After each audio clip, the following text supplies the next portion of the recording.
distract and deflect, his old bag of tricks. That's what this is all about. That's what this is all about. Pay no attention to what you're seeing with your own eyes and hearing with your own ears. But the thing is, this time, the president may have to work a lot harder to distract you, because what he wants you to ignore is the economy and the warning signs of a looming recession that could hit you right in your wallet. That's what he wants you to ignore. Just listen to what he said at this rally just a little while ago. It was in New Hampshire. You have no choice but to vote for me, because your 401ks, down the tubes, everything's going to be down the tubes. So whether you love me or hate me, you got to vote for me.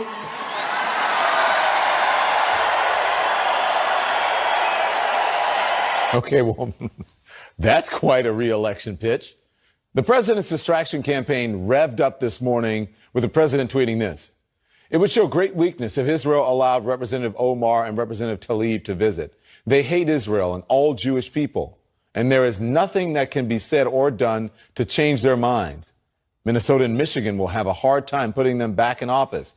They are a disgrace. That's what he says. Well, just minutes later, like magic, Israel announced it was barring Congresswomen, Omar and Tlaib from entering the country. Coincidence? Well, Axios reported last week that the president told his advisors that he thought Prime Minister Benjamin Netanyahu should bar the Congresswomen. Those views reportedly reached the top levels of the Israeli government. And sources tell CNN House Democratic leaders were told by the Israeli government yesterday that the Congresswomen would likely be barred. Democrats tried to push back. But you see how that ended up. The president, who is using the power of his office and the world stage to punish his political enemies, reacting this afternoon. They are very anti-Jewish and they're very anti-Israel. I think it's disgraceful, the things they've said. What they've said about Israel and Jewish people is a horrible thing, and they've become the face of the Democrat Party. He thinks it's disgraceful what the Congresswomen have said. Both are vocal critics of Israel, and both support the BDS boycott movement. But let's remember, it was the president who tweeted that those Congresswomen and two others should go back to the countries they came from. Those racist words, even though every member of the so-called squad is an American citizen. It was the president who stood by while his supporters at a rally last month chanted, "Send her back," about Congresswoman Omar. Omar has a history of launching vicious anti-Semitic screeds.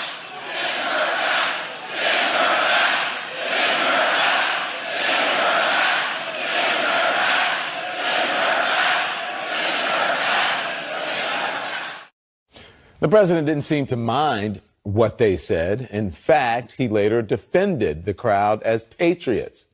And though he seems to care an awful lot of what those two Congresswomen say about the words they use, he doesn't really seem to care very much about another member of Congress. You know who that is? Steve King, who just yesterday questioned whether there would be any population left if not for rape and incest. I don't know the situation with Steve King. It looked like I read a statement that supposedly he made. I haven't been briefed on it, but certainly it wasn't a very good statement.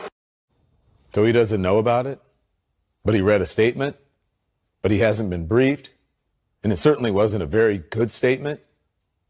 Not what you could call a strong denunciation of a pretty outrageous statement from the congressman, who has a long, long history of this kind of thing. But back to the Congresswomen now. Ilhan Omar responded to the president saying, quote, "Trump's Muslim ban is what Israel is implementing, this time against two duly elected members of Congress." Democratic presidential candidate Pete Buttigieg saying this.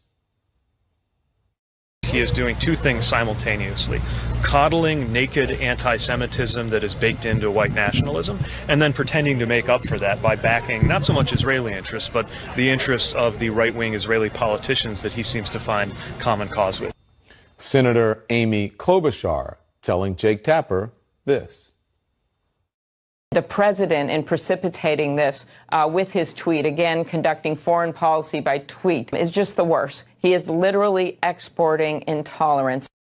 But I want you to listen to this. It's from Congressman Tim Ryan, who pretty much hit the nail on the head with this. I really think the issue with Trump is that he's coming unhinged because this looming recession, we saw him go off the rails yesterday. Now today it's this. It'll be something tomorrow. And the more the heat gets cranked up and the more this economy softens, the less he's going to be able to keep his stuff together. The president also today, and this is really incredible, claiming that the news media is trying to crash the economy, which I probably don't have to tell you, but I will, is not true, and nothing more than another blatant distraction. Let's not lose sight of the fact that, remember, facts first here, okay? That one big reason for fears about the economy is the president's own trade war with China, which has rattled the stock and bonds markets and sent out warning signs of a recession.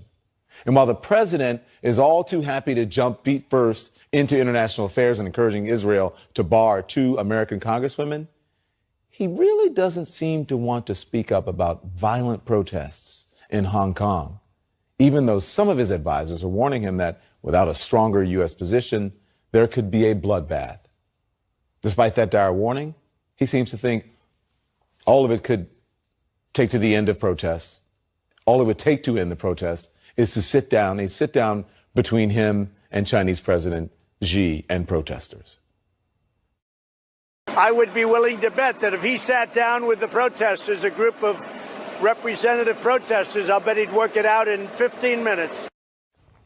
Does China's president for life, the man President Trump joked as a king, does he seem like the kind of guy who'd sit down with a couple of protesters and hash things out? Not really. I don't think so either. And let's face it, the president's reluctance to confront China is really about his concern that he's not getting anywhere in his trade war with Beijing, even though he says this. No, I think the longer the trade war goes on, the weaker China gets and the stronger we get. We're taking in massive amounts of money, billions and billions of dollars, Steve, as you know. And I think the longer it goes, the stronger we get. I have a feeling it's going to go fairly short. I think it's going to be China's lost millions of jobs. You saw that reported today.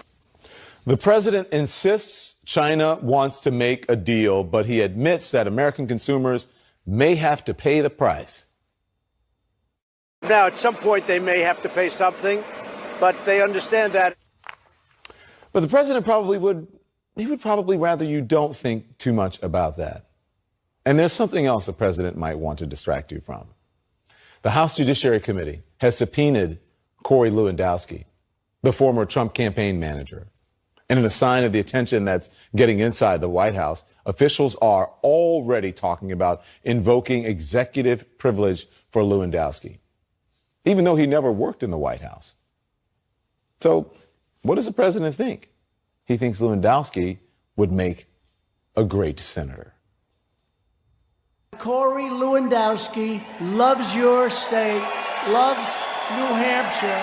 He was the first one that talked about us possibly winning the whole big ball game.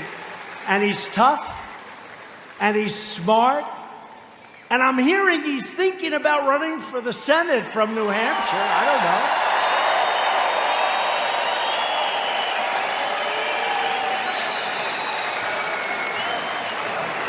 I think it'd be tough to beat. So never mind that subpoena, huh? Distract and deflect. It's a strategy that has worked for this president so far. But if the economy proves to be his Achilles heel, America is going to face a very big question. Who are you going to believe? The president who distracts and dissembles on a daily basis, or your own ears and eyes? You know what the president wants you to think.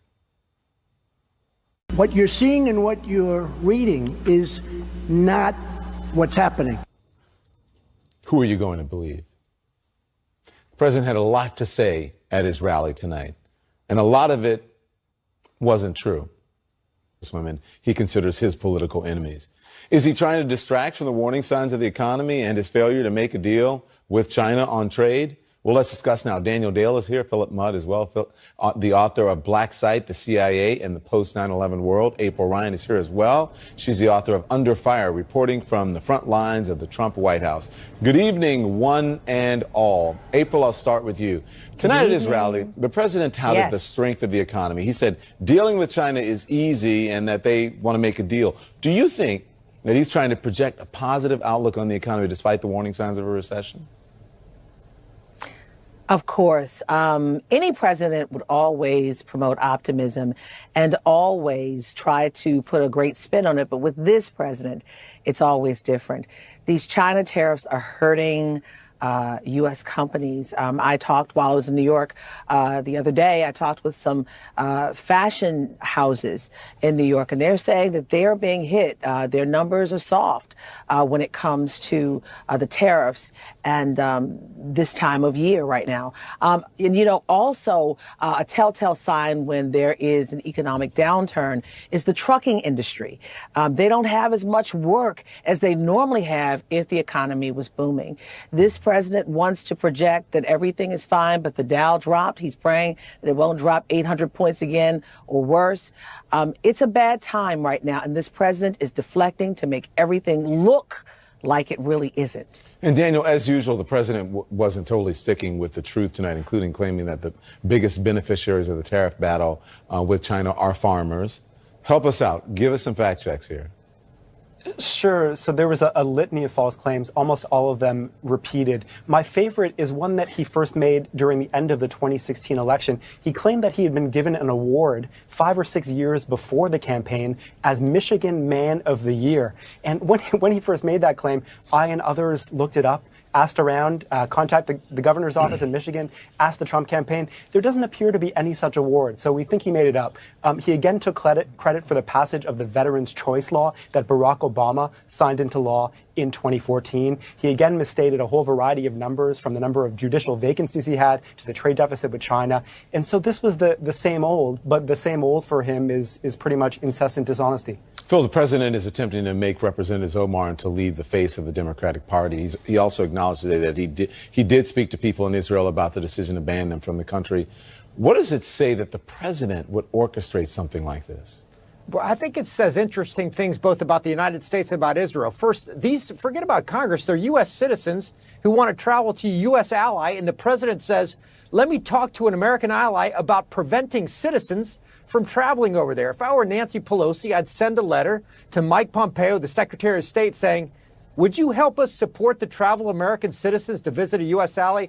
The other interesting thing is from the Israeli perspective. Look, AIPAC, the most significant Israeli lobby in Washington, I've been to their annual event, comes out not in support of the president or Benjamin Netanyahu, comes out in support of 2 U.S. Muslim congresswomen who were attacked by the president, and says the right thing. We don't agree, this is AIPAC speaking, we don't agree with the congresswomen, but they should see the miracle of Israel, and they should travel here so that they can understand firsthand what happens in Israel. It's the Israeli lobby telling the President of the United States that he should allow Muslim congresswomen to travel to Israel. If that isn't nuts, Don, you tell me what is. Well, it's a 2 Tylenol moment.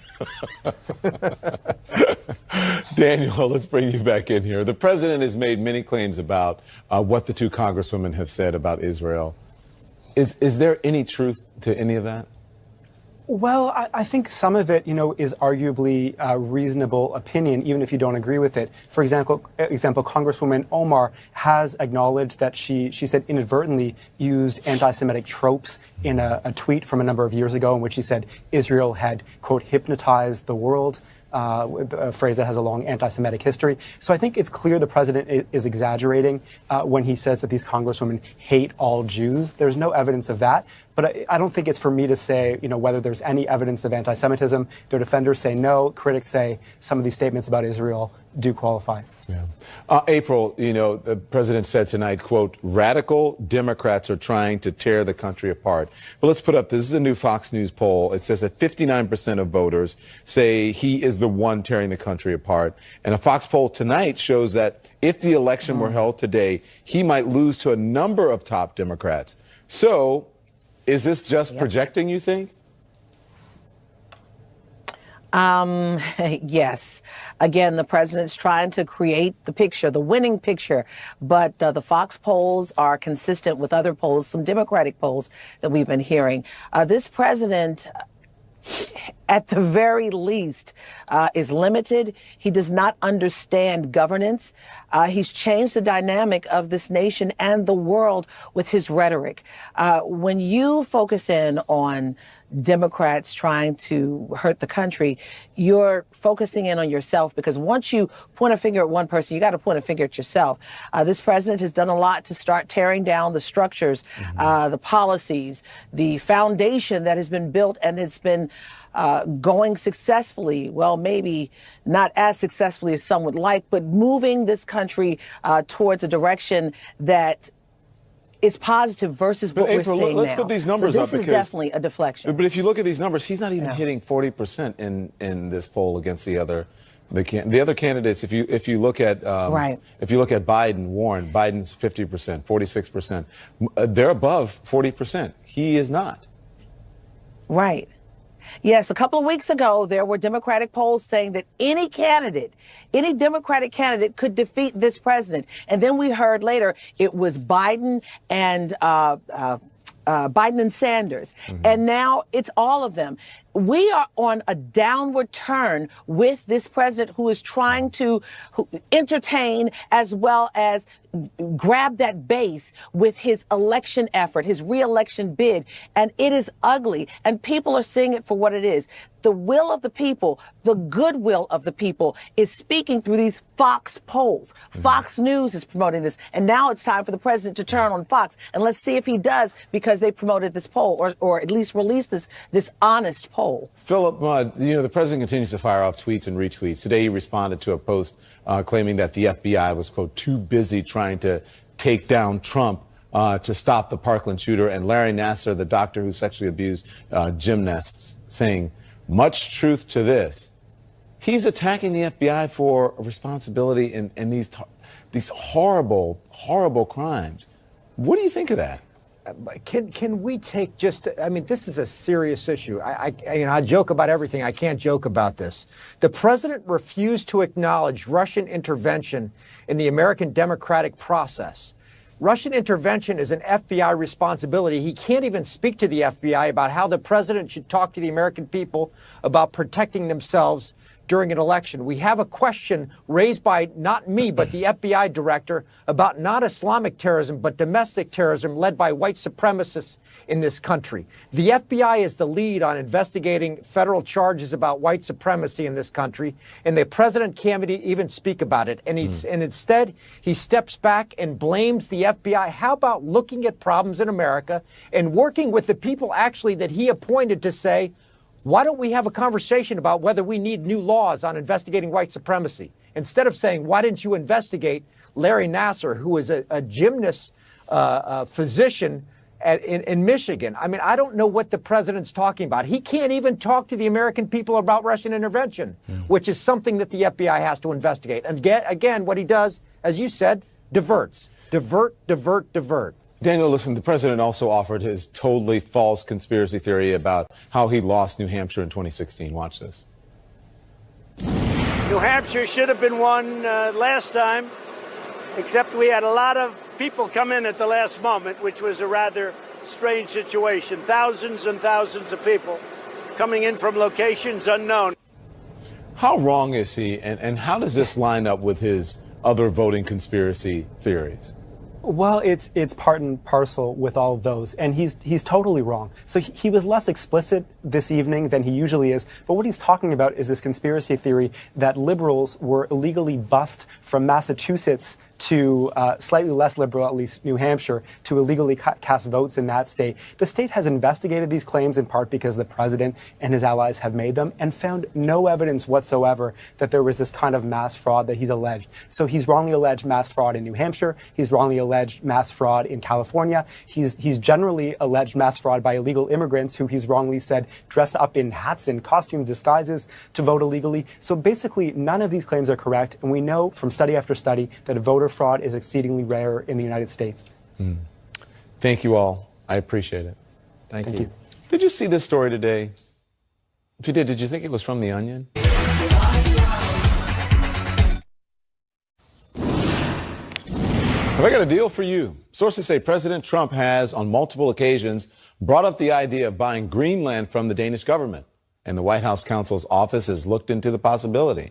Joining me now is Vivian Salama. She is a White House reporter for the Wall Street Journal, who is the first to report this story. Vivian, thank you so much. I appreciate this. Is this serious? Is the president serious about buying Greenland? He's definitely raised the possibility, but our understanding from the numerous sources that we spoke to is that he's raised it at times seriously, at times not so seriously. I mean, it's come up in conversations a number of times, and most of the sources that we spoke to didn't necessarily think it was going to happen. But the subject had come up in legitimate policy contexts. And so that was something that they really stressed, is that there were economic contexts. There was also some military elements to it. And he's definitely intrigued by it. That's to be sure. Whether or not he's serious as far as to pull the trigger on something like that, it remains to be seen. Yeah. So what is so appealing, though, about Greenland? Why would it be something the U.S. would want to buy? Is it because we have assets there? Why would we want to buy that? Well, first of all, Greenland is home to a vast amount of natural resources just for its location. Really, that's been something that's the U.S. has eyed for decades. Also, it's a for military purposes, it's a great strategic location. The U.S. actually already has a military base. It's the most northernmost base that the U.S. has. And obviously, just for any kind of exploration in the Arctic and things like that, fending off any threats that would be in the Arctic. Obviously, there's a lot of competition with China, also with Russia in the Arctic right now. And so having a base there has been very important to the U.S. And there's always been this desire to expand the U.S. presence there. But Don, I want to stress the fact that this is actually not the first time that the U.S. has actually explored something like this. The U.S. has actually looked into buying Greenland twice before, once in the 1800s, and then again right after World War II in 1946. And so President Trump's idea is not so off the wall. Yeah. Okay. So listen, you mentioned, you said the natural resources, and you're right. One source told you the president was interested in the idea because of the island's natural resources and because it would give him a legacy akin to a former president, Dwight Eisenhower's admission of Alaska into the U.S. as a state. Do you think it's all about legacy for President Trump? There's definitely an element to that. I mean, President Trump really likes to do these grand gestures and these grand ideas so that he can really stand out from his predecessors, everything from talking to Kim Jong-un and crossing into North Korea to possibly buying Greenland. And so this is definitely something that has intrigued him for multiple reasons, but also for everything that you just said, which is that you get these natural resources and kind of have that investment as a result of those natural resources. You gain that military asset by strengthening your position in the Arctic, but also you gain this additional territory, which, could be impact presidents down the line and could impact the country down the line. So it's definitely something that's piqued his interest. So as always, the question when you're trying to purchase real estate is how much and who you're buying it from. So who would he buy it from and for how much? So right now, Denmark, while it's an autonomous country, but it actually is overseen by Denmark. Greenland. I'm confusing them now. So Greenland is autonomous, but Denmark actually rules it officially. That the Queen is the ruler of Greenland officially, and so they still Denmark still gives a lot of money every single year to Greenland. A lot of the it subsidizes a lot of their basic GDP and things like that. Without Denmark's assistance financially, Greenland would actually be one of the poorest European nations, and so it depends a lot on Greenland. It depends a lot on Denmark. I'm confusing the two of them tonight. It's been a long day, but one thing that's really important to note is we tried to calculate it because the 1946 attempt to purchase Greenland, the U.S. offered $100 million. And so we tried to figure out, okay, in 2019, how much exactly would Greenland possibly be worth? We couldn't really get an exact figure. But just to give you an idea of what they were looking at back then, $100 million. Of course, Denmark didn't go for it at the time. And there's no saying that Denmark would go for it now. Maybe we'll find out because President Trump is heading to Denmark next month. So the answer is a lot of money, basically. A lot of money. There's a record ice melt in Greenland this year. In one day this summer, the ice sheet covering the island lost 11 billion tons of ice. I mean, it is ironic that he'd be interested in buying Greenland, but not at all interested in the climate crisis that threatens it. Well, it is interesting, and that something worth noting is that Secretary of State Mike Pompeo is supposed to go to Greenland in May, and one of the issues that he was going to be talking about is some of the economic development there. But one of the things he refused to talk about, and this was an issue that came up numerous times, was he wouldn't really acknowledge climate change ahead of that visit. Now, I want to mention that that visit actually was canceled because of the Iran crisis. It was escalating at that time, so he didn't end up going. But this was a sticking point for a lot of my colleagues who were covering the State Department, who were really trying to get some sort of recognition from him, especially going to a place like Greenland, which is so impacted by climate change, and he wouldn't go there. No. Stories behind the movies we love. Sunday night on CNN. United States Congresswomen Rashida Tlaib and Ilhan Omar banned from traveling to Israel. That right after President Trump tweeted this. He said he accused them of hating Israel, advising the country that would, quote, show great weakness if they were allowed in. There's a tweet up on your screen. Joining me now is to discuss this Congresswoman Sheila Jackson Lee, a member of the Judiciary and Homeland Security Committees. Good to see you. Thank you. It's good to have you here in the studio. Absolutely. Give me a reaction to the president urging Israel to ban two sitting congresswomen from visiting. Well, I heard a discussion just the other day on the economy here in the United States, and someone described this administration as a drunken, out of control, with no purpose. And I would simply say that today I was stunned. Frankly, it is an administration out of control, the office of the presidency out of control. It is engaging in behavior that historically has never been heard of by the President of the United States.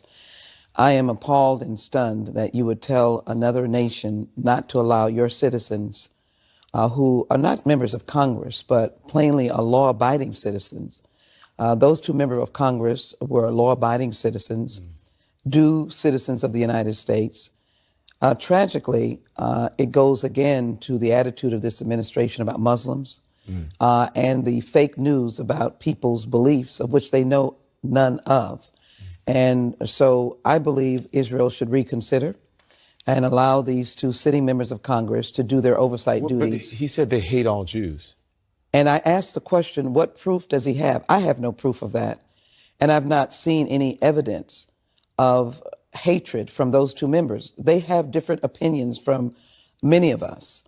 They have different opinions from many people in the United States Congress and many people in the United States, but they have opinions that are the same that some people have in the United States. But the most important point is if diplomacy is diplomacy, then what it means is that you engage, you allow discussion and dissent and debate, and that's what our Constitution protects. As a member of the Judiciary Committee, we hold that very dear. Yeah. And so I would just ask the leadership of Israel to reconsider and take note of the fact that AIPAC, a strong, resolved organization for the survival, support, and promotion of the people of Israel and Israel, has indicated that that was wrong-headed and that Israel should open its doors to these two members of Congress. You just mentioned, you said you're a member of the House Judiciary Committee. You are. Today, the committee issued subpoenas for the Trump campaign manager Corey Lewandowski, the former White House aide Rick Dearborn. What did you need to hear from them, Congresswoman? Well, they were cited as one of the, how should I say, building blocks of obstruction of justice. Those two individuals were asked by the President of the United States to ask General Sessions, who had recused himself already, Attorney General Sessions, who was ultimately fired, to dumb down the Mueller report, to make sure that it didn't investigate Trump. And actually, he dictated a note to Corey, and Corey was supposed to take it to Attorney General Sessions, who had already recused himself. Outrageous. And when Corey failed to do his duty or his bidding, he then asked Mr. Dearborn, hey, let me just throw it off on you. You're a deputy chief to Attorney General Sessions. You need to take this note that says, dumb down the Mueller report, only talk about, first time he probably ever said it, is the impact on the elections, but don't investigate the Trump administration, and really told those individuals not to say anything. So we want to probe what else he may have told them. And frankly, this is now so many factors that seem to be leading toward articles of impeachment. We believe that we should be fully informed as we move toward that. I know you want to talk about guns before we run out of time here. What message do you want to send tonight? I want to send tonight that first we have the tragedy of 22 dead people in El Paso. I just came back from El Paso. The people are resilient, but they are mourning, they're hurting, they're burying their loved ones, they're sitting in hospital rooms. Dayton, California, and just in the last 48 hours, the siege in Philly, Pennsylvania, and the mayor just pleading to the American people and to the United States government, there are too many guns. And so, frankly, I want us to be courageous enough to ban assault weapons, to ban these high-powered ammunition, to ensure that the universal background checks do pass, and to focus on white supremacy. I met with the Secretary of Homeland Security in Mississippi on Tuesday with our Homeland Security Committee and chairman, and I said that racism is a national security threat. We've got to face this, and we've got to own up to it. We've got to fix it. I'd like to think we had a president of the United States that would immediately sign gun safety legislation, but as well begin to acknowledge racism, white supremacy, ask himself internally who he is and what he is, and to denounce it and to heal this nation. That's what we need. Congresswoman. Thank you. Always a pleasure. It's a pleasure to be with you. Thank you very much. It's good to have you here in studio in New York City. Thank you. President Trump doesn't seem to want to speak out about violent protests in Hong Kong, but he didn't hesitate to urge Israel to ban the United States Congresswoman. Is he getting his priorities right on the world stage? I'm going to ask a former ambassador, too. Speaking out on violent protests in Hong Kong, what does the world think of all this? I want to discuss now with two diplomats, Daniel Shapiro, the former ambassador to Israel, and Nicholas Burns, former ambassador to NATO and to Greece. Gentlemen, it's an honor to have both of you on. Thank you so much.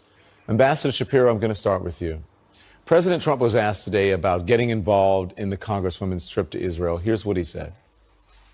Why did you feel the need to get involved in the two Congresswomen's trip to Israel? Well, I'm only involved from the standpoint of they are very anti-Jewish and they're very anti-Israel. I think it's disgraceful, the things they've said. You have lists of, this isn't just a one-line mistake. What they've said about Israel and Jewish people is a horrible thing, and they've become the face of the Democrat Party. So, Ambassador Shapiro, if the president intervened, how significant is that?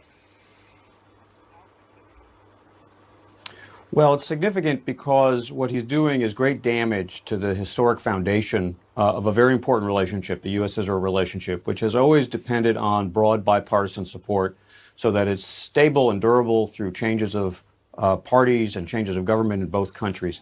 Instead, he's made it subject to the same divisive racist politics that he's applying to immigration, that he's applying to policing and gun issues, and decided to make these members of Congress, who have been his foils for this racist rhetoric of his, part of the story in the U.S.-Israel relationship. Israel had made a decision a month ago to allow them to visit Israel, even though they hold views that are very critical of Israel, views I strongly disagree with, by the way, including supporting boycotts and divestments and sanctions of Israel.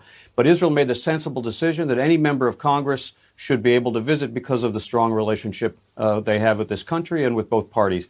And then he decided to throw that relationship on into the morass of his racist politics. And the Prime Minister of Israel, who's in a very desperate re-election battle and advertises his close relationship with President Trump as his main asset, decided he had to go along with it. Ambassador Burns, the president seems to have used the power of his office to keep democratically elected, I should say, representatives from doing their jobs. Is that an abuse of power? What are your thoughts on this?